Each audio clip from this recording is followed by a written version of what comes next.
பேரலை நேயர்களுக்கு வணக்கம். இன்றைய நேர்காணலில் ஊடகவியலாளர் திரு மதன் அறிவழகன் அவர்கள் இருந்திருக்கிறார். அவரோடு பேசலாம். வணக்கம். வணக்கம். இன்னைக்கு பார்த்தீங்கன்னா அதிமுகவுடைய முன்னாள் அமைச்சர்கள் கடம்பூர் ராஜு, MC சம்பத் உள்ளிட்டவர்கள் தாவிகாவில் ஐக்கியமாக இருக்கிறாங்க. இன்னொரு பக்கம் பார்க்கும்போது செங்கல்பட்டில் அதிமுக சார்பில் போட்டி போட்ட வேட்பாளர் அவர் முன்னாள் MLA வந்திருக்கிறாரு. அவர் தன்னுடைய ஆதரவாளர்கள் 1500 பேரை கூட்டிகிட்டு போய் திமுகவில் போய் ஐக்கியமாகிறாரு. இன்னொரு பக்கம் அண்ணாமலை புதிய கட்சி ஆரம்பிக்கிறாரு. தாவிகாவில் ட்ரெடிஷ்னலான கட்சியில் இருந்தவங்க போய் ஒன்று சேர்றாங்க அப்படின்னும் போது இப்போது கட்சி மாறுதல் அப்படின்னு பார்க்கும்போது திமுக அதிமுக அப்படிங்கிற எக்ஸ்சேஞ்ச் இருந்துகிட்டே இருந்தது. இப்போது அதிமுக ப்ளஸ் அண்ணாமலை அப்படிங்கிற கட்சிகள் உருவாகுது. இது எப்படி பார்க்குறீங்க? அதிமுகவுடைய அந்த ரோல் இருக்குல்ல, திமுக எதிர்ப்பு அரசியல், கருணாநிதி எதிர்ப்பு அரசியல் அப்படின்றது தான் அவங்களுடைய மொத்த அரசியலுமே. அவ்வளோதான். தீய சக்தி திமுக, தீய சக்தி கருணாநிதி, அவரை வரவிடாமல் செய்வதற்காக நாங்கள் ஆட்சிக்கு வரோம் அப்படின்னு சொல்லி தான் அவங்க சொல்லுவாங்க. ஒரு திராவிட இயக்கம் சமூகத்தில் ஏற்படுத்திய ஒரு தாக்கம், பிற்போக்கு சக்திகள் சிதறி கடந்த ஒரு நிலைமை, காங்கிரஸ், தேசியவாத காங்கிரஸ், சுதந்திர கட்சின்னு சிதறி கடந்த நிலைமை. இப்போ அவங்கெல்லாம் அந்த ஆதரவாளர்கள் எல்லாம் ஒன்று சேர்ந்த இடம் தான் அதிமுக. ஸோ திமுக எதிர்ப்பு என்பது தான் அவருடைய அரசியல். இப்போ திமுக எதிர்ப்புங்கிற இடத்த டிவிக்கே பிடிச்சிருச்சு. இப்போ டிவிக்கே பிடிச்சிருச்சு அப்படின்னா, டிவிகேங்கிறது அது விஜய்ங்கிற ஒரு பாப்புலர் லீடர் அப்படின்னு வந்துட்டார். இப்போ நீ லீடர் தான், அவர் நீங்கள் ஒத்துக்கிட்டாலும் சரி ஒத்துக்கலனாலும் சரி, ஒரு பாப்புலரான ஒரு ஹீரோ. இப்போ அந்த கரிஸ்மேட்டிக் ஹீரோ அப்படின்றத சார்ந்தே இயங்கிய ஒரு கட்சி அதிமுக. அவங்க திமுக எதிர்ப்புங்கிறது மட்டும் இல்லை, அங்கே ஒரு பிரபல்யம் ஒருத்தர் இருப்பார், எம்ஜிஆர், ஜெயலலிதா அப்படின்னு ஒரு பிரபல்யங்கள் இருப்பாங்க, நாடறிந்த பிரபல்யங்கள். அவங்க திமுக எதிராக பேசுவாங்க. அப்போ அந்த திமுக எதிர்ப்பு ஓட்டு அப்படின்றது அவங்ககிட்ட கன்சல்டேட் ஆகிட்டு இருந்தது. இதுதான் அரசியல். இப்போ அந்த கரிஸ்மேட்டிக் லீடராக எடப்பாடி இருக்கிறாரான்னா இல்லை. இப்போ எடப்பாடி யார் அப்படின்னு சொன்னால், ஏதோ ஒரு சைவ ஹோட்டலில் அவர் ஓனர் போல் அந்த சேரில் உட்காந்துருக்கிற துணியை பார்த்தீங்கன்னா 52 ரூபாயா இந்தாங்க இப்படிங்கிற மாதிரி தான் அவர் இருக்கிறார். ஸோ நான் அவர் கிண்டலுக்கு சொல்லலை. அவர் ஒரு ஹீரோ மெட்டீரியலாக இல்லை, ஒரு கவர்ச்சியான ஆளாக இல்லை, இவ்வளோதான் காரணம். ஸோ அந்த எதிர்ப்பு அப்படின்றது இன்றைக்கி டிவிகே பக்கம் போயிருக்குது. இன்றைக்கி டிவிகேயுடைய ஆதவ் அர்ஜுனா எல்லா கட்சி அதிமுகவிலிருந்து வந்தவர்களே வரவேற்றி பேசும்போது அவர் சொல்கிறார், இது இன்னொரு அதிமுக தான். கடம்பூர் ராஜு பேசும்போது தாவிகாவுக்கு தாய் கழகமே அதிமுக தான்றாரு அப்படின்னு சொல்றாரு. தாய் கழகங்கிறது திமுக, திமுகவில் இருந்து அதிமுக வந்துச்சு, அதனால தாய் கழகங்கிறது திமுக. அது அப்படித்தான் பேசணும். ஆனால் அவங்களுக்கு அப்படி போக முடியாது, ஏன்னா வந்திருக்கிற இடம் அப்படி. இப்போ அங்கே நாங்கள் தாய் வீட்டுக்கு வந்தது போல உணர்றோம் அப்படி இப்படின்னு சொல்றாங்க. காரணம் எளிமையானது. அதிமுக எந்த காலத்திலும் எதிர்கட்சியாக இருப்பதற்கு தகுதியான கட்சி இல்லை. அவங்களுக்கு எதிர்கட்சியாக இருந்து வேலை செய்யவும் தெரியாது. ஏன்னா அது கட்சி உருவான உடனே அது அதிகாரத்தை பிடிச்சிருச்சு, ஆட்சி அதிகாரம்னே இருந்துட்டாங்க. இடையில திமுக 89 to 90 இருந்தாங்க, ஆட்சியை கழிச்சிட்டு மறுபடியும் அதிமுக வந்துருச்சு 91 to 96. 96 காலகட்டத்துக்கு பிறகு ஜெயலலிதா கைது, வழக்கு, சிறைக்கு, அப்புறம் அதை சொல்லி அனுதாப ஓட்டு வாங்கி மறுபடியும் ஜெயிச்சு வந்துட்டாங்க. ஸோ இப்படி தான் அவங்க ப்ராக்டிஸ் ஆனவங்க அப்படின்றதுனால எதிர்கட்சியாக வேலை செய்வதற்கு அவங்களுக்கு எந்த தன்மையும் இருந்ததில்லை. ஆனால் இப்போ பார்க்கும்போது சமீப காலத்தில் அதிமுகவுடைய ஐடி விங்கில் பல கருத்துக்கள் முன்வைக்கப்படுது. எடப்பாடி பழனிசாமி ஒவ்வொரு நாளும் ஏதோ ஒரு விஷயத்த பேசிட்டே தான் இருக்கிறாரு. திமுகவை தாண்டி இந்த காலகட்டத்தில் அதிமுக தான் லீடில் இருக்கிறதாக பேச்சு. இந்த கண் கெட்ட பிறகு சூரிய நமஸ்காரம்னு சொல்லுவாங்கல்ல, அந்த மாதிரி 10 தோல்வி பழனிசாமி, 11 தோல்வி பழனிசாமி ஆனது பிறகு உங்கள் கட்சிக்காரங்கள்லாம் உங்கள் கட்சியை விட்டு போய்கிட்டு இருக்கிற நேரத்தில் MLA ஒரு பக்கம் போகிறாங்க, மீதி இருக்கிறவங்க பிடிச்சி வச்சுருக்கிறாங்க. ஒரு 25 பேர் இப்போ போகிறதுக்கு ரெடியாக இருக்கிறாங்க.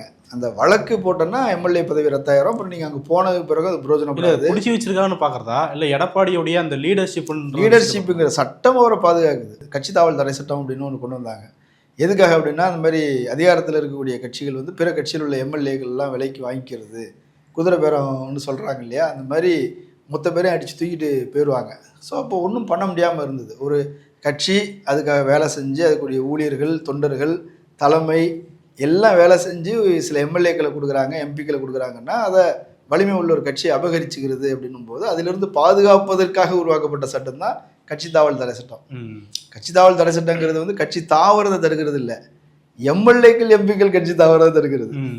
நீங்கள் ஒரு கட்சியிலேருந்து இன்னொரு கட்சிக்கு போயிடலாம், ஆனால் நீங்கள் அதன் மூலமாக ஜெயிச்சுட்டு அந்த MLAக்களை போகிறோம் அப்படின்னா அதுக்கு ஒரு ரீசன் இருக்கணும், அப்போ பெரும்பான்மை இருக்கணும். அப்போது 3/2 பங்கு போனீங்க அப்படின்னா அங்கே பிரச்சனை இல்லை. கிட்டத்தட்ட நீங்கள் கட்சியவே கேப்சர் பண்ணிட்டு கூட போகலாம், அப்படி வாய்ப்புகள் உண்டு. ஸோ அந்த வகையில் நாங்கள் அங்கீகரிச்சுக்கிறோம், அப்படி இல்லைன்னா அங்கீகரிக்க முடியாது. இப்போ இவங்க 32 பேர் போயிருந்தாங்க அப்படின்னா அங்கே பிரச்சனை இல்லை. இவங்க ஆள் திரட்டும் போது எடப்பாடி உஷாராயிட்டாரு, கொஞ்சம் பேரை லாக் பண்ணிட்டாரு. ஸோ இவங்க 25 பேர் தான் பிடிச்சி. ஆனா வெளியிருந்து பார்க்கும்போது எடப்பாடியை தாண்டி இவங்களால ஒண்ணுமே பண்ண முடியல. எடப்பாடி அது இவங்க இந்த கட்சின்னு இல்லை, நீ எந்த கட்சியில இருந்து போனாலும் சரி. இப்போ அமமுகல இருந்து ஒருத்தர் போனார், 100% ஒரே ஒரு சீட்டு தான், ஒரே ஒரு ஆள் தான், நீ ஒன்றும் பண்ண முடியாது, வேடிக்கை தான் பார்க்கணும். போயிட்டார், அவ்வளோதான். முகத்தை மூடிட்டு போனார், அப்புறம் முகத்தை காட்டிட்டு போயிட்டார், ஒன்றும் பண்ண முடியாது. ஸோ இங்கே வந்து சட்டம் பாதுகாக்கிறதுனால எடப்பாடி தப்பிச்சிருக்கிறாங்க. இப்போ சபாநாயகர்கிட்ட போய் அவங்க வந்து மனு கொடுக்குறாங்க, நடவடிக்கை எடுக்கணும்னு கொடுக்குறாங்க. இப்போ சபாநாயகர் நடவடிக்கை எடுக்கலாம், ஆனால் எடுப்பாரா? ஆளுங்கட்சி சபாநாயகர், அவங்க தான் ஆளுகளை தூக்குறாங்க, குதிரை பேரும். இப்போ அவங்க செய்ய மாட்டாங்க. ஆனால் அவங்க நடவடிக்கை எடுக்கலைன்னு சொல்லி நீங்கள் நீதிமன்றத்துக்கு போகலாம். நீதிமன்றத்துக்கு போனால் என்ன நடக்கும்? மொத்த எம்எல்ஏயும் காலி. இவங்க எல்லாமே எவ்வளோ செலவு பண்ணியிருக்கிறாங்க? 50 செலவு பண்ணதான் சொல்கிறாங்க. ஒரு தொகுதிக்கு 50 கோடிக்கு மேலே வந்து செலவு பண்ணி பெரிய அளவில் எடப்பாடியும் நிறையா ஃபண்டு கொடுத்துருக்கிறாருன்னு தான் சொல்கிறாங்க. பெரிய அளவு செலவு. அப்போது அவ்வளோ செலவு பண்ணி நம்ம ஒன்றும் இல்லாமல் இருக்கிறோமே. போன முறையும் ஆட்சியில் இல்லை, இப்போ இந்த முறையும் இல்லையே. அப்போது ஆளுங்கட்சியோட போய் சேர்ந்துட்டோம் அப்படின்னா நமக்கான டெண்டர் வருமானம் அது இதுன்னு பார்த்துக்கலாம். இப்படிக்காக ஓடுறவங்களா தவிர மற்றபடி எங்கள் தாய் வீடு, எங்கள் கொள்கை கருவாடு வைக்குது அப்படிலாம் ஒன்றும் கிடையாது. ஆளுங்கட்சியோடு இருந்தால், அதிகாரத்தோடு இருந்தால் சம்பாதிச்சிக்கலாம். இவங்களுக்கு ஏற்கனவே அந்த அந்த ரூட்டு தெரியும். எப்படி பெருச்சாளிக்கு வந்து வீட்டுக்குள்ளே வர்றதுக்கு போகிறதுக்கு, சமையல் அறைக்கு போகிறதுக்கு எங்கே என்ன கிடைக்கும் அப்படிங்கிறதுலாம் தெரியும் இல்லையா? அதனால் இவங்க போகிறாங்க. இதுக்காக தான் டிவிக்கையும் எடுத்துக்குது. அவங்களும் என்னென்னா, அவங்களுக்கு ஒரு விஷயம் தெரிஞ்சுது, அவர்கள் அதிகபட்ச எஃபோர்ட் வீட்டில் உள்ளவர்களை தூண்டி, சின்ன குழந்தைகளை தூண்டி, இளைஞர்களை தூண்டி, இன்ஸ்டாகிராம் இன்ஃப்ளூயன்சர்கள்லாம் தூண்டி மொத்த மெயின் ஸ்ட்ரீம் மீடியாவும் விஜய் பின்னாடி போச்சு. இவ்வளவு நடந்த பிறகும் 34% தான், அதுலேயும் 107 சீட்டு தான் அப்படின்றது தெரிஞ்சிருச்சு. இப்போ இவங்களுடைய குரோத் இவ்வளோ தான். இப்போ அடுத்தது என்ன? நெகட்டிவ் அதிகமாகிட்டே போகுது. ஆன்டி இன்கம்பன்சி அப்படிங்கிறது அதிகமாகுது. நான் பார்த்த வகையில் திமுக 2021 வரும்போது எல்லாரும் ஃபயர் விட்டுக்கிட்டு இருந்தாங்க. அதை செஞ்சுட்டாங்க, இந்த செஞ்சுட்டாங்க, அந்த அறிவிப்பு, இந்த அறிவிப்பு. ஒரு 6-7 மாதம் அப்படியே போச்சு. மாநில திட்டக்குழு நிர்மிக்கிறது, அப்புறம் ஆலோசகரை நியமிக்கிறது அப்படின்னு. ஆமாம், எல்லாமே அதிகாரிகள் மாற்றம், சகலமும் ஃபயர் விட்டுக்கிட்டே இருந்தாங்க. இப்போ அன்னைக்கு நாம் தமிழர் கட்சி 7% வாக்குகள் வாங்கியிருந்தது. அவங்க நிர்வாகி ஒருத்தர்கிட்ட பேசிக்கிட்டு இருக்கும்போது, ஏங்க விமர்சிக்கிறதே இல்லை அப்படின்னு. விமர்சிச்சா நெகட்டிவாக போகுதுங்க, மக்கள் எங்களை திட்டுறாங்க. ஓகே, திமுக விமர்சிச்சா நெகட்டிவாக போகுது அப்படிங்கிற அளவுக்கு நிலைமைகள் இருந்தது. இப்போ என்ன அப்படின்னா, நீங்கள் விமர்சிக்கலைன்னா கேள்வி வருது, என்னங்க பண்ணிட்டு இருக்க எதிர்கட்சி? மொத்த மக்களும் நெகட்டிவாக மாறிக்கிட்டு இருக்கிறாங்க, ஓட்டு போட்டவங்கலாம் எதிராக பேசுகிறாங்க, பெண்கள் கோவிச்சுக்கிறாங்க, வீதியில் வந்து போராட்டம் நடத்துகிறாங்க. எனக்கு நள்ளிரவில் போராட்டம் நடந்தால் நான் இது வரைக்கும் பார்த்ததே இல்லை. விடிய காலம் 2 மணிக்கு, 3 மணிக்கு, 4 மணிக்கெலாம் வந்து போராட்டங்கள் நடக்குது. ஏன்னா மின் தட்டுப்பாடுங்கிறது, கரண்ட் கட்டுங்கிறது ஒரு பெரிய பிரச்சனையாக மாதிரி இருக்குது. அந்த போராட்டம் ஒரு பக்கம் போகுதுன்னா, கொலைகள் பெருகிட்டே போகுது. 66 கொலைகள் நடந்துருச்சுன்னு சொல்கிறாங்க. அதில் 24 வழக்குகளில் டிவிகேக்காரங்களே சம்மந்தப்பட்டுக்கிறாங்க. நிறைய பாலியல் வழக்கு, போக்சோ வழக்குகள் வந்து அவங்க மேலே வருது. சிறுமிகள் பாதுகாப்பு இல்லை, பெண்கள் பாதுகாப்பு இல்லை, வயதான மூதாட்டிகளுக்கு கூட பாதுகாப்பு இல்லைங்கிற மாதிரியான ஒரு கடினமான ஒரு சூழல் எல்லா பக்கமும் வெறுப்பு பரவிக்கிட்டு இருக்குது. ஸோ டிவிக்கே தன்னுடைய அந்த செல்வாக்குங்கிறது அதிகபட்ச செல்வாக்கு அடைஞ்சிட்டாங்க. இதுக்கு மேலே செல்வாக்கு உருவாக்க முடியாது. இல்லை, இந்த பிரச்சனைகளுக்கெல்லாம் ஏதோ ஒரு வகையில் அவங்க விளக்கம் சொல்லிகிட்டே இருக்கிறாங்கல்ல, அதெல்லாம் மக்கள் மீது ஈடுபடல. விளக்கமே சொல்கிறாங்க. உம்மனா மூஞ்சி முதலமைச்சர் கம்முன்னு இருக்கிறாரு, எதுவும் பேச மாட்டேன்றாருங்கிறது தான் மக்களுடைய கோபம். விஜயண்ணா வாங்கன்னு கூப்பிட்டது போய் முன்னாடி பிரச்சனை நடந்துச்சுன்னா, ஒரு பகுதியில் வீடுகள் இடிக்கிறாங்க, அரசாங்கம் போய் வீட்டை இடிக்குது. அண்ணா விஜயண்ணா, நாங்கள் உங்களுக்கு தான் ஓட்டு போட்டோன்னா வாண்ணா காப்பாற்றினான்றாங்க. இன்னொரு பக்கம் கோவையில் 10 வயது சிறுமி, அங்கே பாலியல் வன்கொடுமை, முகத்தில் கல்லால் அடித்து இது கொண்டிருக்கிறாங்க. அவ்வளோ கொடூரமான ஒரு கொலை. உடலை கூட அவங்க தாய்க்கு கொடுக்காம அவங்க அப்பாவை வச்சு எரிச்சிருக்கிறாங்க. இப்போ அந்த அளவுக்கு வந்து நெகட்டிவிட்டி அதிகமாகிடுச்சு. நான் சொல்ல வர்றது என்னென்னா, டிவிக்கு ஏன் இந்த மாதிரி ஏடிஎம்கே ஆளுகளெல்லாம் தூக்கிக்கிட்டே இருக்கிறாங்க அப்படின்னா, அவங்களுடைய க்ரோத் அவ்வளோதான். இதுக்கு மேலே க்ரோத்தை கொண்டு வருவதற்கு நீங்கள் ஏதாவது செய்யணும். ஆட்சியை பிடிச்சாச்சுன்னா நீங்கள் ஏதாவது செய்யணும். நீங்கள் 200 யூனிட்டுன்னு சொல்லி சந்தோஷப்படுறதுக்கு முன்னாடி கரண்ட் கட்டுன்னு ஒரு பிரச்சனை வந்துருச்சு. அதுக்கப்புறம் நாங்கள் சிங்கப்பெண் படை அமைக்க போகிறோம்னு அறிவிச்சும் சிங்கப்பெண் படையில் உள்ள பெண்ணுக்கு பாதுகாப்பு இல்லை, பாலியல் சீண்டல் நடந்திருக்குது அப்படின்னு குற்றச்சாட்டு வருது. பொது இடத்துல இப்போ நேற்று வந்து பாரிஸில் பொது இடத்துல ஒரு சப் இன்ஸ்பெக்டர் லேடி, அவங்க பொண்ணு 13 வயசு பொண்ணு, அவங்க கூப்பிட்டுட்டு காய்கறி வாங்க போன இடத்துல சுற்றி போட்டு அடின்னு அடிக்கிறாங்க. போலீஸ் மேலே மக்களுக்கு பயம் இல்லை, போலீஸ் மேலே குற்றவாளிகளுக்கு பயம் இல்லை. இன்னும் ஒரு சம்பவம் சொல்கிறேன் பாருங்கள். சென்னையில் ஒரு பகுதியில் ஒரு டிசி ரவுண்ட்ஸ் போகிறார், டெப்டி கமிஷனர் ஆஃப் போலீஸ், எவ்வளோ பெரிய ரேங்க்கு, அவர் ரவுண்ட்ஸ் போகிறார். ரவுண்ட்ஸ் போகிற இடத்துல ரோட்டில் வந்து பைக்கு எல்லாம் விட்டுட்டு ஒரு 4 பைக்கு பசங்க ஒரு 4-5 பேர் எல்லாம் டிவிக்கு துண்டெல்லாம் தோளில் போட்டுட்டு அங்கே நின்றுட்டு அலப்பறை பண்ணிக்கிட்டு இருக்கிறாங்க. உடனே நைட்டு ஒரு 12 மணி 1 மணிக்கு போல். அப்போ டிசி வண்டியை நிறுத்திட்டு, யார் பண்ணீங்க, இங்கே என்ன பண்ணிக்கிட்டு இருக்கிறீங்க, எந்த ஏரியான்னு கேட்டுக்கிறார். உடனே அந்த பசங்க டிவி கேட்குறாங்க, நீங்கள் எந்த ஏரியான்னு கேட்டுக்கிறாங்க. தம்பி நான் டிசிப்பா, நான் வந்து சட்ட ஒழுங்கு பாதுகாக்க வேண்டிய என் கடமை, நீங்கள்லாம் வந்து வீட்டுக்கு போங்க, இங்கெல்லாம் நிற்கக்கூடாது, ரோட்டில் அப்படி மறிச்சிலாம் நிற்கக்கூடாது அப்படின்னா. சார் சட்ட ஒழுங்குல எங்களுக்கு தெரியும், அதில் நாங்கள் பார்த்துக்கிறோம், நீ கிளம்புங்க அப்படின்ட்டு. அப்படி அவர் என்ன செய்கிறதுன்னு தெரியல. ஆளுங்கட்சியை சேர்ந்தவங்க, வயசு பசங்க, ஏதாவது பிரச்சனை ஆயிடுச்சுன்னா என்ன பண்ணுறது அப்படின்ட்டு இவர் வந்து மேல் அதிகாரிக்கு ஃபோன் பண்ணுறார். மேல் அதிகாரி சொல்கிற அப்படி, சார் அந்த பசங்களை அப்படி விட்டுருங்க, கண்டுக்காமல் போயிடுங்க, அதில் யாராவது ஒருத்தன் எம்எல்ஏ இருந்துட்டு போகிறான், நாளைக்கு நமக்கு பிரச்சனை வந்துட போகுது, இப்படி சொல்கிறாங்க. ஸோ அவருக்கு டிசிக்கு வந்து வருத்தம். அவர் வந்து அவரோட ரவுண்ட்ஸ் போன அனுபவத்தை எழுதுவாங்க இல்லையா, அதில் வந்து சொல்கிறார், நான் ரொம்ப மன காயமுட்டு இருக்கிறேன், இப்படி ஒரு சூழலை இது முன்னாடி நான் எதிர்கொண்டதே இல்லை அப்படின்னு சொல்கிறாங்க. எல்லா இடங்கள்லையும் டிவிக்கு பசங்க கும்பலாக போய் அட்ராசிட்டி பண்ணுறாங்க. கேள்வி கேட்க முடியல, இடத்த ஆக்கிரமிக்கிறாங்கன்னு பிரச்சனைகள் வருது. இடத்த ஆக்கிரமிக்கிறாங்க, ரோட்டை ஆக்கிரமிச்சு வச்சுருக்கிறாங்க அப்படின்னு பிரச்சனைகள் வருது. ஒன்றும் செய்ய முடியல. காவல்துறை நடவடிக்கை எடுக்க பண்ணுது. நீ காவல்துறை ரோந்து போனதை நீங்கள் கடந்த காலங்களில் பார்த்துருப்பீங்க. இப்போ இந்த அவங்க ஆட்சிக்கு வந்து ஒரு 25 நாள் 30 நாள் நெருங்கி வந்துருச்சு. இதில் ரவுண்ட்ஸ் போகிற போலீஸ் வண்டியில் பார்க்குறீங்களா? ரொம்ப ரேர். நான் பார்க்கல.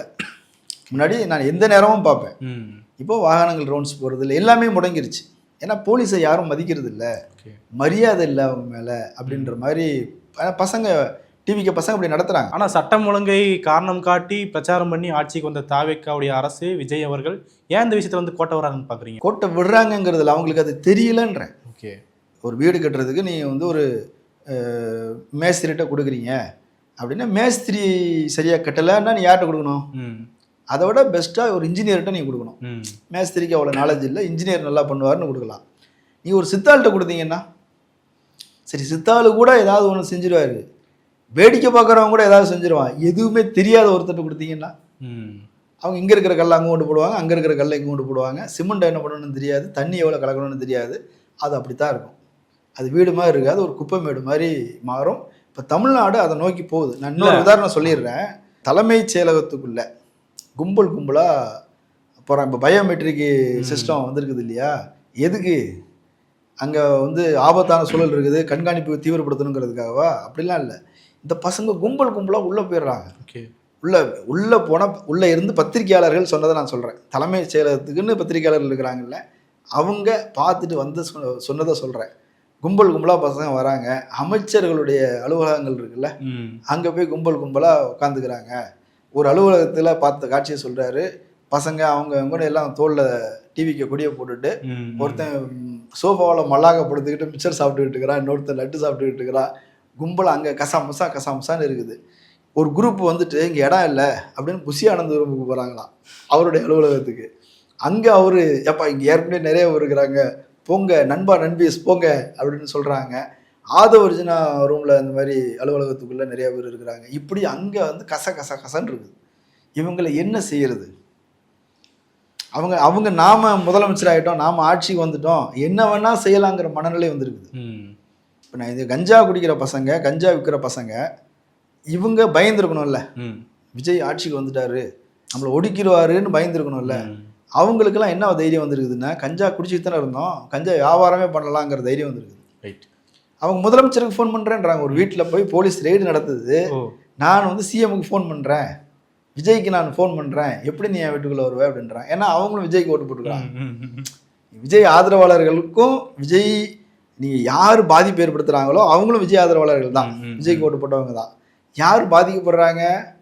அவங்களும் விஜய்க்கு ஓட்டு போட்டவங்க தான். ஒரு இன்ஃப்ளூயன்சர், ஒரு பொண்ணு, அவங்க வந்து சொல்கிறாங்க விஜய்க்கு ஓட்டு போட்டதை ரொம்ப செலிப்ரேட் பண்ணவங்க. இப்படிலாம் வந்து காட்டி நாங்கள் ஒத்தவரல் புரட்சி பண்ணிட்டோம், விசில் புரட்சி பண்ணிட்டோம் அப்படின்னு சொன்ன ஒரு பொண்ணு, இரவு 11 மணிக்கு மேலே கரண்ட் இல்லை, என் குழந்தைய கூப்பிட்டுட்டு நான் வந்து ரவுண்ட்ஸ் போகிறேன் எங்கள் வீட்டுக்காரோட, வீட்டில் இருக்க முடியல, பையன் வந்து குழந்தை வந்து அழுறான், என்ன பண்ணுறது, தூங்க வைக்க முடியல, நாங்கள் நேற்றும் இப்படி தான் போனோம், முந்தா நாளும் இப்படி தான் போனோம், 2 மணி வரைக்கும் சுற்றிக்கிட்டு இருக்கிறோம் அப்படின்னு சொல்கிறாங்க. இன்னொரு வீடியோ நீங்கள் பார்த்துருப்பீங்க, மொட்டை மாடியில் நிறைய பேர் விடிய காலம் உள்ள காட்சி, மொட்டை மாடியில் எல்லாரும் படுத்துருக்குறாங்க. அப்படி சுற்றி காட்டுறாங்க. அந்த வீடியோவை காட்டினீங்கன்னா பார்த்தீங்கன்னா தெரியும், எல்லா பக்கம் ஏன் கரண்ட் இல்லை. ஸோ மொத்த சிஸ்டமும் நிலை குலைந்து போய்விட்டதோ அப்படிங்கிற மாதிரி இருக்குது. ஆனால் அவங்க இதை சமாளிக்கிறது என்ன பண்ணுறாங்க, ஃபேக் நியூஸாக அடிச்சு தள்ளுறாங்க. இப்போ இன்றைக்கி ஒரு ஃபேக் நியூஸ் என்னது, பள்ளி பைகளில் போய் பேக்கில் பாருங்கள், அவங்க வந்து கலைஞர் படத்தையும் ஸ்டாலின் படத்தையும் போட்டு பேக் கொடுத்தாங்க, எங்கள் விஜய் அண்ணா ஆட்சியில் பாருங்கள் பேக்கில் வந்து திருக்குறள் தான் இருக்குது அப்படின்னு. சரி, திருக்குறளில் யார் விளக்கம் கொடுத்துருக்குறா அப்படின்னா கலைஞர் கருணாநிதி, கலைஞருடைய விளக்க உரை தான் அதில் இருக்குது. அப்போ யார் போட்டிருப்பா இதை? நீ ஆட்சிக்கு வந்து 25 நாள், அமைச்சர்கள் பொறுப்பேற்று 10 நாள் கூட ஆகலை, இதுக்குள்ளே பேக்கெல்லாம் ஆர்டர் போட்டு எத்தனை, நீங்கள் வந்து 12,500 கிராமங்கள் இருக்குது, 48,000 பள்ளிகள் இருக்குது, அத்தனை பேர்த்துக்கும் நீங்கள் வந்து பேக்கை பிரிண்ட் பண்ணி கொடுத்துட்டீங்களா? எப்போவுமே எப்போ நடக்கும் தெரியுமா, அந்த முந்தின அதாவது எக்ஸாம் வருவதற்கு முன்பே இதுக்கான ஆர்டர்லாம் போயிடும். பப்ளிக் எக்ஸாம் வருது இல்லையா, இறுதி ஆண்டு, அதுக்கு முன்னாடியே பேக் ஆர்டரு என்னென்ன வேணுமோ அதெல்லாம் ஆர்டர் போயிடும். அது எக்ஸாம் முடிஞ்ச உடனே எல்லாம் டெலிவரி ஆக ஆரம்பிச்சிடும். ஸ்கூல் திறக்கும் போது இதெல்லாம் ஆல்ரெடி இருக்கும். இதே ஸ்கூல் விஷயத்தில் பார்த்தீங்கன்னா அரசமைப்பு சட்டத்துடைய முன்னுரை வந்து சேர்த்துருக்குறாங்கன்னு சொல்லி அப்படின்னு நடிச்சு விடுறாங்க. ஸோ இவங்க ஃபேக் நியூஸ் நெரேட்டிவ் மட்டும்தான் அவங்க பண்ணிட்டு இருக்கிறாங்க. இப்போ இன்னைக்கு நேற்றுன்னு ஒரு செய்தி வந்தது, 18,500 கோடி ரூபா வந்து எல்என்டியோட அக்ரிமெண்ட் போட்டாங்க அப்படின்னு ஒரு செய்தி. இப்போ யார் அதை மறுத்துருக்கிறா? ஃபேக்ட் செக் யூனிட்டே மறுத்துருக்கு. ஃபேக்ட் செக் யூனிட்டே மறுத்துருக்குறாங்க. ஏன் மறுத்தாங்க? அது எங்கே முதலீடு செய்கிறாங்கன்னு அடுத்து கேட்பாங்க, திமுக காரங்க கேட்பாங்க, எதிர்கட்சிக்காரங்க கேட்பாங்க. ஏன் அப்படின்னு சொல்கிறேன் அப்படின்னா, ஒரு ஒப்பந்தம் உடனே நடந்துடாது. அப்போ அதுக்கு முன்னாடி அவங்க வந்து அதுக்கான பேச்சுவார்த்தைகள்லாம் முடிஞ்சு தான் இறுதி செய்யப்படும். ஒருவேளை பேச்சுவார்த்தை நடந்திருந்தா கூட அது முந்தின ஆட்சியில் நடந்தது தான் இப்போ இறுதி செய்யப்பட்டிருக்கணும். அப்படியும் இல்லை. எல்என்டி நிறுவனம் இன்றைக்கி வந்து மத்திய கிழக்கு நாடுகளில் நிறைய முதலீடு செஞ்சு முடங்கி போய் கிடக்குது. எல்என்டி நிறுவனம் பெரிய அளவில் அவங்களுடைய ஷேர்ஸ் எல்லாம் வந்து பெரிய அளவில் டவுன் ஆகிட்டு இருக்குது. ஏன்னா மத்திய கிழக்கு ஈரான் இஸ்ரேல் போர் காரணமாக பெரிய அளவில் நொடிஞ்சு போயிருக்குது. இப்போ அவங்க புதுசாக முதலீடு செய்வதற்கான சூழல்கள்லாம் இல்லை. ஸோ ஆய்வு செய்கிறேங்கிற வகையில் அதை செஞ்சுருக்கலாம். அதை தாண்டி ஒரு புதுசாக ஒரு கவர்மெண்ட் வந்தது அப்படின்னா எல்லா தொழிலதிபர்களும் போய் பார்ப்பாங்க. ரைட். அப்போ இப்படி எடுத்துக்கலாமா? ரொம்ப கிரிட்டிக்கலான விஷயத்துக்கு வந்து தமிழ்நாடு அரசு விளக்கம் கொடுக்குது. இந்த மாதிரி சின்ன சின்ன விஷயங்கள் வந்து ஓகே, அது நமக்கு பாசிட்டிவாக தான் அமைதுன்னு சொல்லி அமைதியாக இருக்குன்னு. அமைதியாக இருக்கிறது மட்டும் இல்லை, அவங்க தான் அந்த ஃபேக் நியூஸ் ஃபேக்ட்ரியே வச்சுருக்கிறாங்க. சரி, நான் பிஜேபிக்காரங்க நடத்துகிற ஃபேக் நியூஸ் ஃபேக்ட்ரியை விட இவங்க நடத்துகிற ஃபேக் நியூஸ் ஃபேக்ட்ரிங்கிறது ரொம்ப பெருசு. ஸோ பெரிய அளவில் வந்து பொய் செய்திகளை மட்டுமே மாதிரி சின்ன சின்ன பொய் செய்திகளை மக்களை சாட்டிஸ்ஃபை பண்ணுறதுக்கு போதும் அப்படின்னு சொல்லி எப்படி எவ்வளோ காலத்துக்கு? இப்போ நம்ம மோடி கவர்மெண்ட் வந்தது பிறகு 2014 நம்மளும் பார்த்தோம், நிறைய ஃபேக் நியூஸாக அனுப்பிட்டே இருந்தாங்க. ஒரே ஒரு போராட்டம், ஜல்லிக்கட்டு போராட்டம்னு ஒன்று நடந்தது. மொத்தமாக மோடி கவர்மெண்ட்டுக்கு எதிரான மனநிலை சமூகம் முழுக்க வந்துருச்சு. அப்புறம் அந்த 2000 ரூபா நோட்டில் சிப்பு இருக்குதுன்னு சொன்னாங்க. சிப்பு இருக்குதுன்னு சொன்னவரே பிஜேபி விட்டு வெளியே போகிற அளவுக்கு அடி அடிச்சிட்டாங்க. ஸோ கொஞ்ச காலத்துக்கு இந்த பொய்யெல்லாம் வந்து கண்டுபிடிச்சு அம்பலப்படுத்துவதற்கான ப்ராக்டிஸ் தமிழ்நாட்டில் இருக்குது. ஏன்னா பிஜேபி மாதிரியான ஒரு பெரிய ஃபேக் நியூஸ் பரப்புகிற ஒரு கும்பலையே எதிர்கொண்டு முறியடிச்சிருக்கிறாங்க. இப்போ இவங்க புதுசாக ஒன்று பண்ணுறாங்க, அதுக்கு எதிரான நடவடிக்கையும் இருக்குது. நான் சொல்ல வர்றது என்ன அப்படின்னா, டிவிக்கு க்ரோத் ஆகிறதுக்கான வேறு ரூட்டே இல்லைன்ற. மக்கள்கிட்ட நன்மதிப்பை பெற்று நீங்கள் ஒரு ஆட்சி வந்துட்டீங்க அப்படின்னா நன்மதிப்பை பெற முடியும். நன்மதிப்பை பற்றி உங்களுடைய பர்சன்டேஜ் அதிகரிக்கிறதுக்கான வாய்ப்புகளை வந்து நீங்கள் உருவாக்க முடியும். நன்மதிப்பை பெறுவதற்கான எந்த வேலையும் இவங்க செய்யலை. இவங்க வந்து இவங்களுடைய மதிப்பு மரியாதை குறைஞ்சிட்டு வருது அப்படிங்கிறது தான் பார்க்குறோம். ஸோ ஏதோ ஒரு வகையில் ஏமாற்றி எல்லாரையும் ஏமாற்றி தூக்கிட்டோம். இதுக்கு மேலேயே அதை செய்ய முடியாது. அப்போ என்ன பண்ணுறது? ஏடிஎம்கேங்கிற கட்சியை மொத்தமாக வலிச்சு எடுக்கிறது மட்டும்தான் அவங்க தங்களை சர்வைவல் பண்ணிக்கிறதுக்கான ரூட்டாக பார்க்குறாங்க. அந்த கட்சி வந்து சேச்சுரேஷன் ஆகுது அப்படிங்கிற விஷயம் சொல்கிறீங்க. ஆனால் அதே சமயம் பார்க்கும்போது நாங்கள் தான் அடுத்த அதிமுக அப்படிங்கிற ஒரு பிராண்ட் அவங்களுக்கு கிடைக்குது இல்லை, அது அவங்களுக்கு பாசிட்டிவ் அமைஞ்சிடாதா? அமையும். அது எவ்வளோ தூரத்துக்கு? அதிமுகவே ஒன்றும் இல்லை, அதிமுகவே 11 தோல்வி அடைஞ்சு போய் இருக்குது. அப்படி இருக்கும்போது அதுலேருந்து நீங்கள் மொத்தத்தையும் அள்ளிட்டுலாம் வந்துட முடியாது. ரெட்டலைக்குன்னு ஒரு நீங்கள் இவ்வளோ பெரிய தோல்விக்கு பின்னாடி அதிமுகங்கிற கட்சி ஒரு 43 சீட்டு ஜெயிக்கும்னு நம்ப முடியுதா? இவ்வளோ பெரிய அலை, விஜய் அலை, விசில் அலை எல்லாத்தையும் நம்ம பார்த்து அதுக்கு தாண்டியே ஒன்று இருக்குது இல்லை. ஸோ இப்போ அவங்களுக்கு திமுகவிலேருந்து வரலை, அவங்க திமுகவில் முயற்சி பண்ணாமலாம் இல்லை, திமுகவிலையும் முயற்சி பண்ணுறாங்க. அவங்க யாரும் போகல. அதிமுக மொத்தமாக, ஏன்னா அவங்க தான் நம்பிக்கை இழந்து போயிருக்கிறாங்க. இப்போ திமுக எதிர்க்கட்சியாக இருக்குது, அவங்க 73 சீட்டு ஜெயிச்சிருக்கிறாங்க. இந்த அதிருப்தியை பயன்படுத்தி அவங்க மீண்டு வருவதற்கான வாய்ப்பு இருக்குது. திமுகவுக்கு பயிற்சி இருக்குது. அவங்க அதிகமான காலம் எதிர்க்கட்சியாக தான் இருந்திருக்கிறாங்க. நீங்கள் 1949 எடுத்துக்கிட்டீங்க அப்படின்னா அவங்க ஆட்சியில் இருந்த காலம் எவ்வளோ? 25 வருஷம் இருந்திருப்பாங்களா, 30 வருஷம் இருந்திருப்பாங்களா, அவ்வளோதான். நீ மொத்தமாக எடுத்துக்கிட்டிங்கனாலும் 70 வருஷம் எடுத்துக்கிட்டிங்கனாலும் சரி, பெரும்பான்மை அவங்க எதிர்க்கட்சியாகவே இருந்தாங்க. எதிர்க்கட்சியாக எப்படி வேலை செய்யணுங்கிறது தெரியும், ஆளுங்கட்சி எப்படி நெருக்கடி கொடுக்கணும்னு தெரியும், மக்கள்கிட்ட எப்படி அம்பலப்படுத்துறதுன்னு தெரியும். அந்த வேலையை அவங்க செஞ்சுருவாங்க. அவங்க தங்களை காப்பாற்றிக் கொள்வார்கள். அதிமுக ஏன்னா அவங்களுடைய அந்த இருத்தலையே இன்றைக்கி வந்து டிவிகேங்கிற ஒரு பார்ட்டி கேள்விக்குறியாக்கிடுச்சு. இதுதான் வந்து முக்கியமான பிரச்சனை. இன்னொன்று டிவிகே எதிர்கொள்கிற பிரச்சனை என்ன? அண்ணாமலைன்னு ஒரு ஆள் வரார். சரி, அண்ணாமலை யார் ஓட்டை பிரிப்பார்?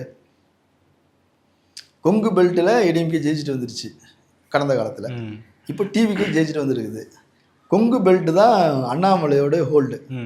அண்ணாமலையுடைய ஃபேன்ஸ் கிளப்பு மொத்தமும் இந்த முறை எடப்பாடியை தோக்கடிக்கணும் அப்படிங்கிறதுக்காக டிவிக்கு ஓட்டு போட வச்சுருக்கிறாங்க. ஓகே, நான் சில வாட்ஸ்அப் குரூப்பில் இருக்கிறவங்ககிட்டே கேட்டேன், யாருக்குப்பா ஓட்டு போட போகிறீங்க? விசிலுக்கு தான் அப்படின்னு சொன்னாங்க. சொன்ன மாதிரி விசிலுக்கு போட்டுக்கிறாங்க. ஓகே, இப்போ அந்த பசங்க எல்லாம் எங்கே போகிறாங்க? அண்ணாமலை பின்னாடி போகிறாங்க. 12 லட்சம் பேர் சேர்ந்துருக்கிறாங்கன்னா அதில் கணிசமான பேர் டிவிகேக்கு ஓட்டு போட்டவங்க, விசிலுக்கு ஓட்டு போட்டவங்க. அந்த பசங்க நிறைய பேர் போகிறாங்க. பிஜேபிக்கு ஓட்டு போட்டவங்களும் போவாங்க. ஏடிஎம்கேக்காரங்க பெருசாக அங்கே போவாங்களான்னு தெரியல, ஏன்னா அங்கே அதிகாரம் இல்லை. அவர் ஜெயிப்பாரான்னு தெரியாது. ஜெயிச்சு காட்டினது யார்? விஜய். ஸோ அப்படி ஏடிஎம்கே ஓட்டு ஆதரவாளர்கள்ங்கிறது இந்த பக்கம் போகுது. இன்னொரு பக்கம் அண்ணாமலைங்கிறவர் அவர் வரார். அவர் பிஜேபியிலேருந்து ஆள் எடுக்கிறாரு, டிவிக்கு ஓட்டு போட்டவங்களை தூக்குறாரு, ஏடிஎம்கேலேருந்து அவர் கொஞ்சம் எடுக்கிறார்.